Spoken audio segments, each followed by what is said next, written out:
Հայաստանում կմեկնարկի բնակապահովման նոր ծրագիր 6 եւ ավելի երեխա ունեցող ընտանիքների համար։ Նախագիծը մշակել է Աշխատանքի եւ սոցիալական հարցերի նախարարությունը, արձագանքելով բազմազավակ ընտանիքներից ստացած վարչապետին հասցեագրած նամակներին։ Նախագծի հիմքում նաեւ իրենց մոնիտորինգի արդյունքն է։ Ինչքան երեխաների թիվը մեծանում է, այնքան մենք տոկոսային հարաբերությամբ ավելի շատ թվով, ավելի շատ երեխա ունեցողներ ավելի շատ են մեր անապահովության համակարգում, նաեւ հենց կենցաղային պայմանների պատճառով, որտեղ շատ դժվար է իհարկե այդքան երեխայի միաժամանակ մեծացնել, կերակրել, թե պետությունը իհարկե վերջի տարիների իր քաղաքականությամբ աջակցում է երրորդ եւ հաջորդ երեխայի հատկապես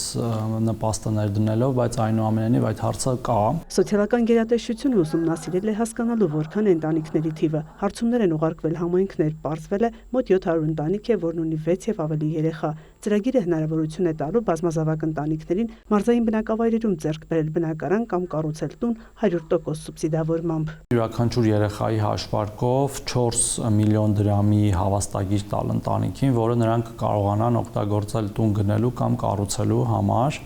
Երևանից դուրս տարածքներում, այսինքն Երևանում դա չի թույլատրվի, ինչպես նաև եթե որոշումը կայացվի գյուղական բնակավայրում տունը կառուցել, հավելյալ 4 միլիոն դրամ կտանք հող ձեռք բերելու, տնամերձ հող ձեռք բերելու, որպեսզի կարողանան տունը կառուցել։ Հաջորդ պայմանն է, որ բոլորը լինեն Հայաստանի քաղաքացի, ձեռք բերվող կամ կառուցվող տան բնակելի մակերեսն էլ յուրաքանչյուր անդամի հաշվով չպետք է պակաս լինի 10 քառակուսի մետրից։ Նախարարի խոսքով ծրագիրն առաջին անգամ կփորձեն ինտեգրել ֆիզիկական անձանց եկամուտների հայտարարագրման համակարգին։ Պետք է ընտանիքի ծնողի կամ ծնողների գումարային եկամուտները չանցնեն 10 միլիոն դրամի շեմը նախորդ տարվա հայտարարագրով լրացրած, որովհետև մենք այդ հայտարարագրերը նաև ինչի համար էինք ներդնում, որպեսզի ճանաչենք մեր քաղաքացիներին ու հասցեական անենք, հա, որովհետև հիմա կարող է տրամաբանական հարց ընչել, վստահաբար կան նաև 6 եւ ավելի երեխա ունեցող ընտանիքներ, որոնք կարիք չունեն որևէ բանի, որովհետև կարողանում են հոգալ, դրանց դա իհարկե հասանելի չի լինի, որովհետև արդարության կոմպոնենտը կա եւ կլինի։ Նախագիծը ներկայացվել է հանրային քննարկման, կարծիքները առաջարկները ամփոփելուց հետո, եթե ընդունվի նախագիծը, նախատեսվում է այն գործարկել 2027-ի հունվարից։ Հիմնական առաջարկները իհարկե ինչու միայն 6,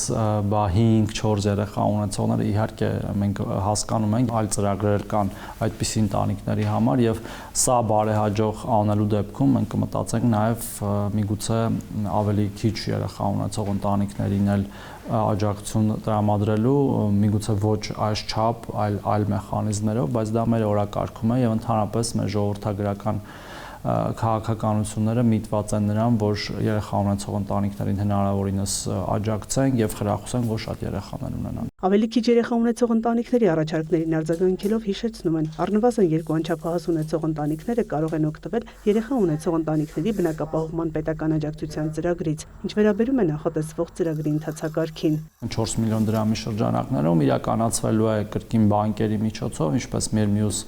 ծրագրերը, որտեղ մենք հասկացել ենք, որ դա բավական էֆեկտիվ մեթոդ է նախ տարբեր չարաշահումներից խուսափելու համար, երկրորդը ընթացիկ հսկողությունը իրականացնելու համար եւ երրորդը